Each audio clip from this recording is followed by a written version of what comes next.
what's up, what's up, what's up, what's up, what's up, good people? It's your girl KB. You know what I do and you know why I do it. I am off to a late start this morning because I had a ton of stuff to get ready.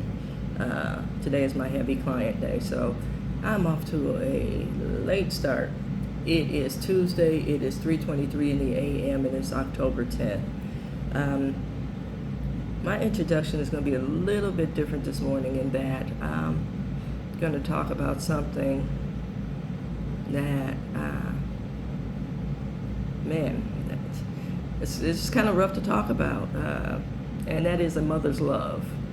And the reason that I'm thinking of this, there's two reasons actually. I'm thinking of someone I know, and then I am thinking of my own mom who passed away a year ago, and we're coming up on her birthday.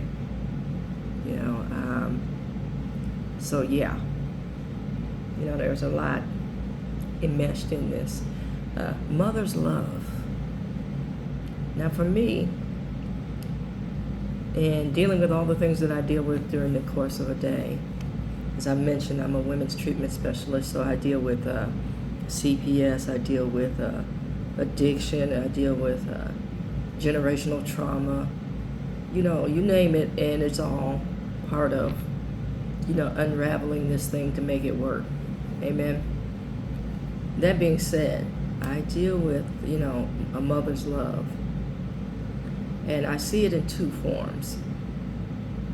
The first being what we consider natural, just giving you life lessons, preparing you to be independent, which basically starts at the age of 2, the minute you learn how to say no. Amen. And the power of the no. So yeah, that part. And then we have what I like to say, I don't want to call it unnatural because it's a mother's love, but it's mutated in some fashion in that there is a enmeshment. So in essence, there's a duality in living out the message. You interfere, you prevent lessons from being learned. It's mother with an S, smother, and it's rooted in your own trauma. Amen. I'm thinking about my mom, and where you act out is where it got worked out. I don't care where we were. Mom would correct and check in a minute. And then there was the other part of mom in, teaching to be independent. And it's like, this is something that you started. This is something you created. You worked through it. I'm here to provide support. Mom was a firm believer in making your mess your message. However it turned out, you knew she was in your corner. You knew that she loved you. But, this was your mess. Clean it up. For me, that's that natural mother love. It prepares you to go through life with lessons.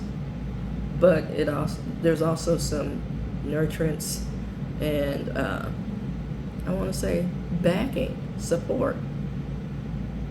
And that's, when you make that transition from parent to friend. Now, you're never going to stop being a parent, but, there's some things that you have to take your hand off. All this being said, I'm thinking about the ultimate mother, and that's Mary. The things she had to go through prior to the birth of Jesus. All the yeah rights, the side eyes, the official girlfriend noise of, having to travel, all that. Her betrothed having doubts. This is a person that says they love you. This is a person that wants to marry you. I'm assuming there was, I love yous. But This is the person that you're slated to marry. And they have their doubts. But God worked it in a way where, His love came through. Because I know most people, there's all kinds of drama associated with, that kind of connection. And then having your son, knowing who your son is, nurturing that, and remaining quiet, knowing what's coming and remaining quiet, seeing it happen and remaining quiet, having that steel in her spine to say, this is the message for the world. Clean it up. In a roundabout sort of way, just allowing God to move in and through her son.